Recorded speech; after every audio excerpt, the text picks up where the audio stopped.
had a way of surprising you when you least expected it, and my story is no exception. My name is Anna Richards, and at 39 I found myself walking a path I never anticipated. As an event planner, my life was a whirlwind of meetings, decorations, and endless checklists. But personally, I was alone. Not lonely, mind you, but alone. That changed when I met Daniel Evans.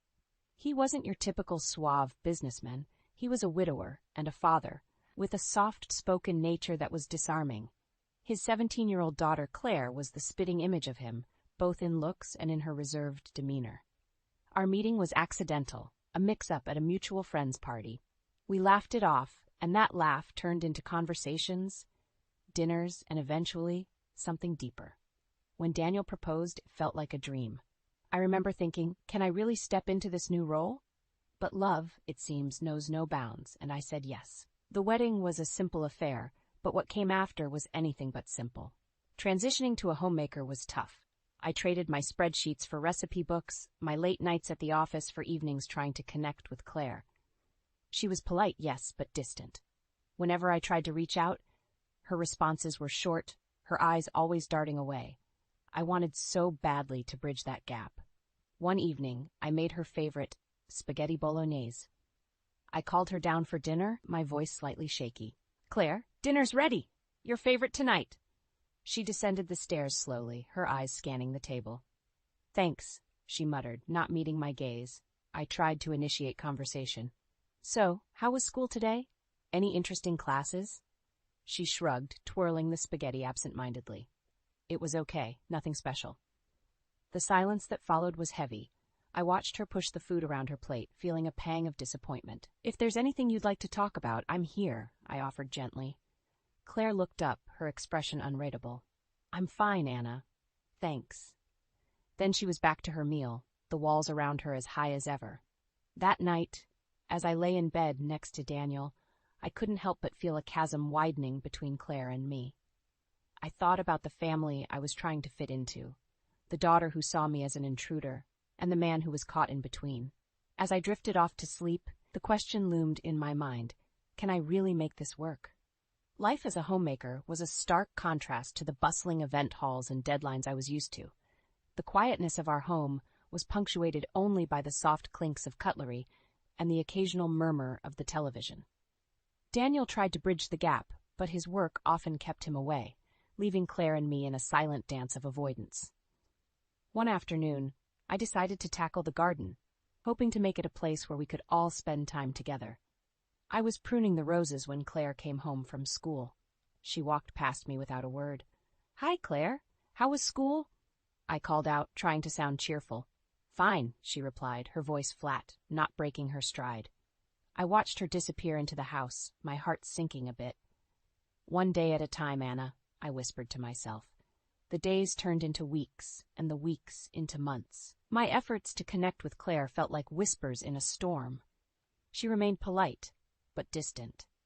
There were times when I caught her looking at me with something akin to curiosity, but it would vanish as quickly as it appeared.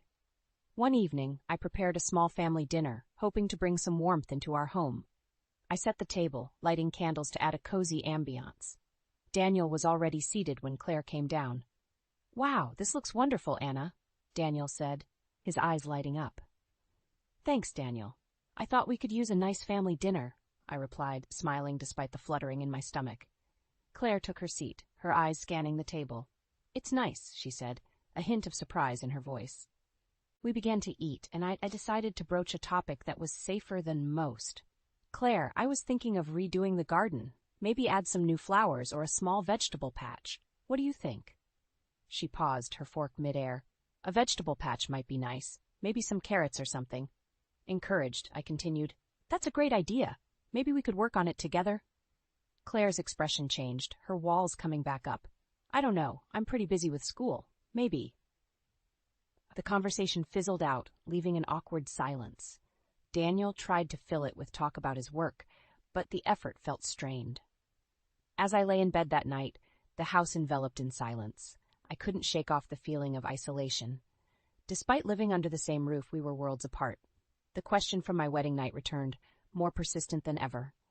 Can I really make this family work? Months passed, and the distance between Claire and me seemed to stretch further.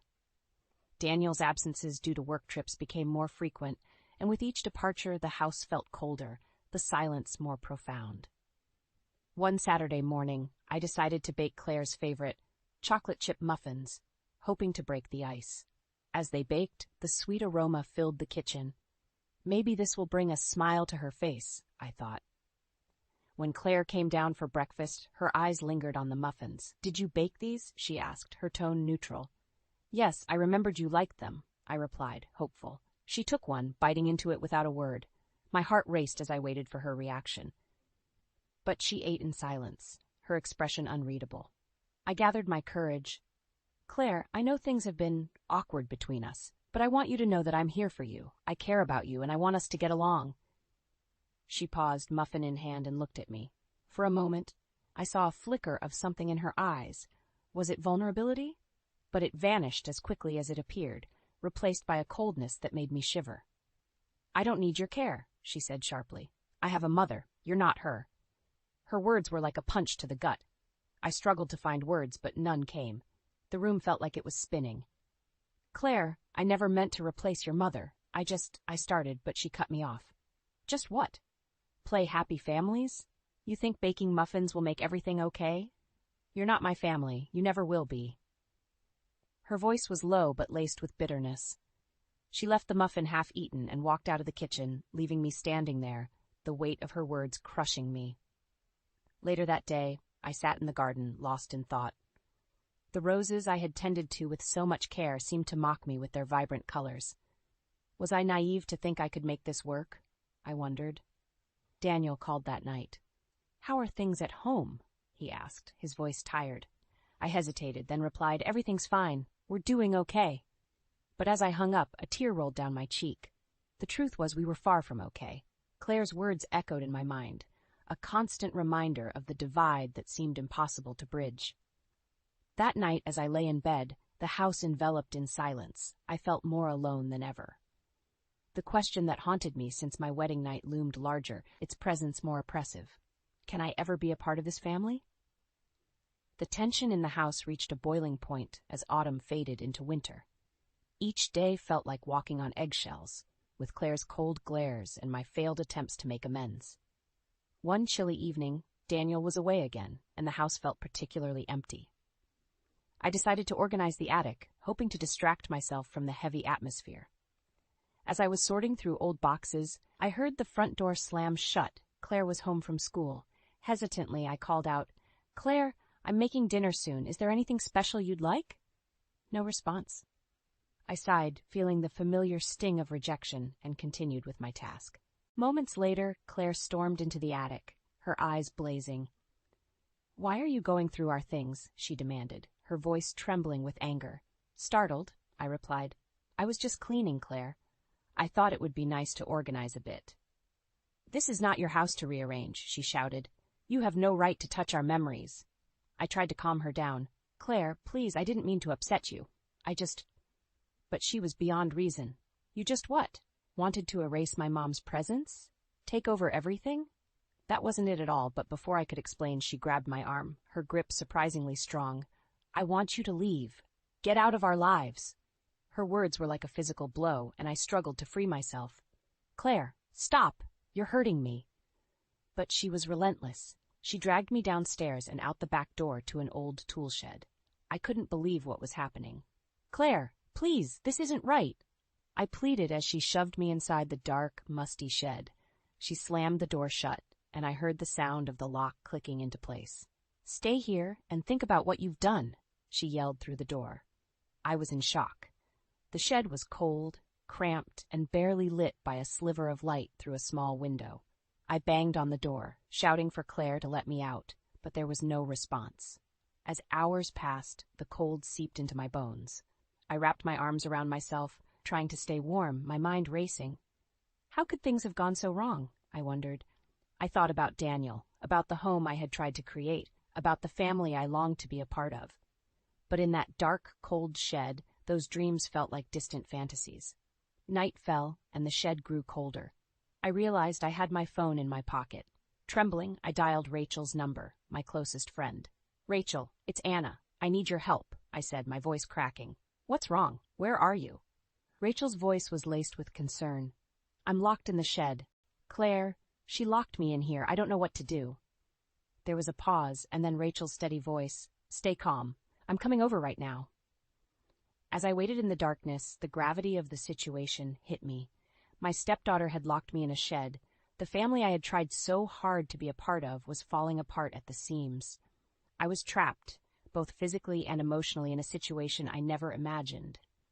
And the question that had haunted me since my wedding night now seemed to have a clear, painful answer. No, I may never truly be a part of this family. The darkness in the shed felt suffocating, the cold air biting at my skin. Time seemed to stretch endlessly as I sat there, lost in a whirlwind of thoughts and emotions. Then I heard footsteps outside, followed by Rachel's voice. Anna, are you in there? She called out, her voice laced with worry. Yes, I'm here, I replied, my voice barely above a whisper. There was a clatter as Rachel worked on the lock, and then the door swung open, flooding the shed with light. She gasped upon seeing me huddled in the corner. Anna, what happened? Rachel asked, helping me to my feet. I stepped out into the cool night air, my legs weak. Claire locked me in here, I managed to say, the reality of the situation sinking in. Rachel wrapped her coat around me. Let's get you inside. You need to warm up. Once inside, Rachel made me a hot cup of tea, her eyes filled with concern. You need to tell Daniel about this, she insisted. I nodded, knowing she was right. I picked up my phone, my fingers trembling, and dialed Daniel's number. He answered on the second ring. Anna, is everything okay?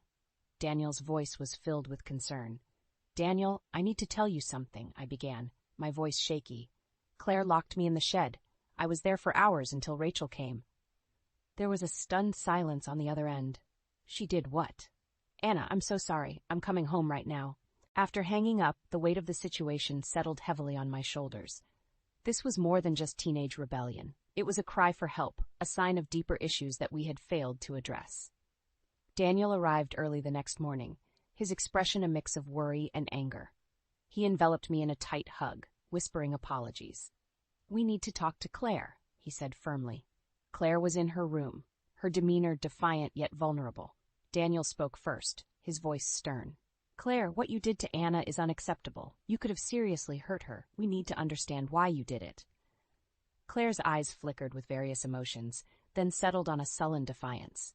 I just wanted her to leave. She's not my mom. She's nothing to us. Daniel's expression softened. Claire, I know it's been hard, but Anna is part of our family now. We need to find a way to live together.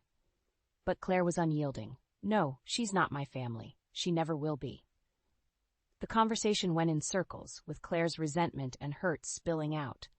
It was clear that this was more than just about me. It was about her mother's absence, about the changes she couldn't accept. In the end, Daniel suggested therapy for Claire, a proposition she reluctantly agreed to. But the rift between us remained, a chasm that seemed too wide to bridge. That night, as I lay in bed, the events of the past few days replayed in my mind.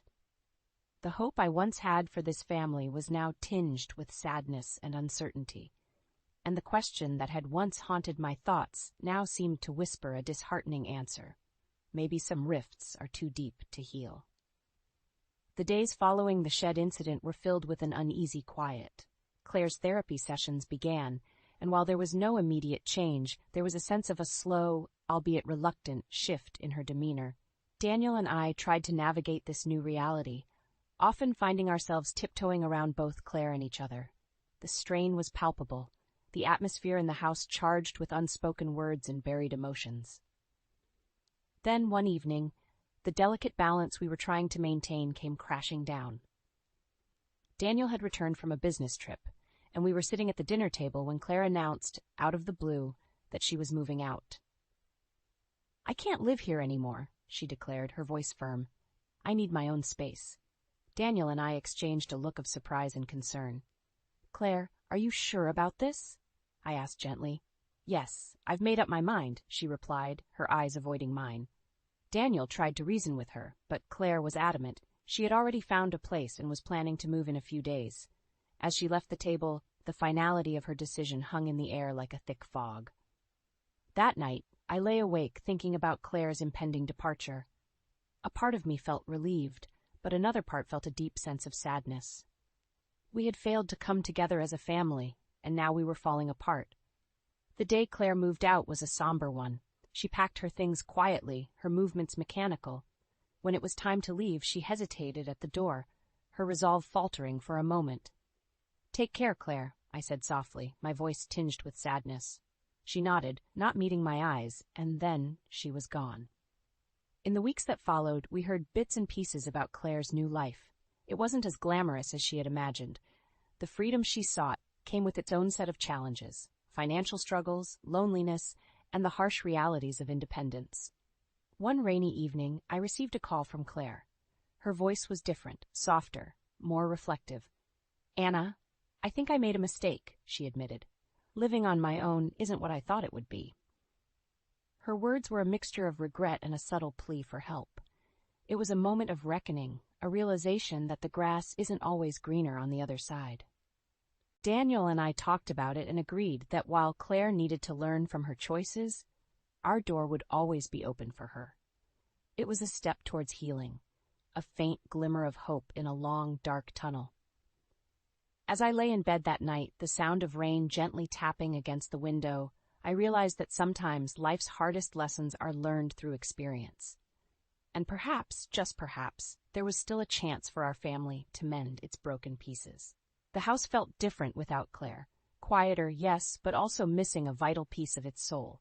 Daniel and I found ourselves in a strange limbo, adjusting to the new normal while grappling with the absence of his daughter. Then, one crisp Saturday morning, Claire called. Her voice was hesitant, a stark contrast to the confident, often brash tone we were used to. Can we talk?" she asked. We agreed to meet at a local cafe, a neutral ground away from the echoes of our home. Claire was already there when we arrived, looking smaller, somehow more vulnerable. The conversation was awkward at first, filled with pauses and uncertain glances. But then, slowly, the walls began to crumble. Claire spoke of her struggles, the loneliness, the financial hardships, the realization that independence wasn't the answer to her problems. "I thought I wanted freedom," she confessed, her eyes downcast. "But I didn't realize what I was giving up. I'm sorry for everything." Daniel reached across the table, taking her hand. "We all make mistakes, Claire. What matters is that we learn from them." I chimed in, my voice gentle. "We're here for you, Claire. We always have been." The air around us felt lighter, as if a weight had been lifted. It wasn't a complete resolution, nor was it an instant fix to our fractured family. But it was a start, a step towards healing and understanding. In the weeks that followed, Claire moved back in. The transition was not without its challenges, but there was a newfound effort from all sides. We began to communicate more, to listen, and to try to understand each other's perspectives. One afternoon, I found Claire in the garden, her hands deep in the soil of the vegetable patch we had talked about months ago. She looked up, a faint smile on her lips. "Thought I'd give this a try," she said, a hint of her old self peeking through. I smiled back, joining her. "I think that's a wonderful idea." As we worked side by side, planting seeds that would one day blossom, I couldn't help but see the metaphor in our actions. We were planting the seeds of a new beginning, nurturing the fragile shoots of a family trying to find its way back to each other. That night, as I lay next to Daniel, his hand in mine, I realized that families, like gardens, need time, care, and patience. The road ahead would have its share of bumps and turns, but for the first time in a long while, I felt a sense of hope. Perhaps the question that had once haunted me had found its answer, not in the certainty of yes or no, but in the journey itself and the lessons we learn along the way.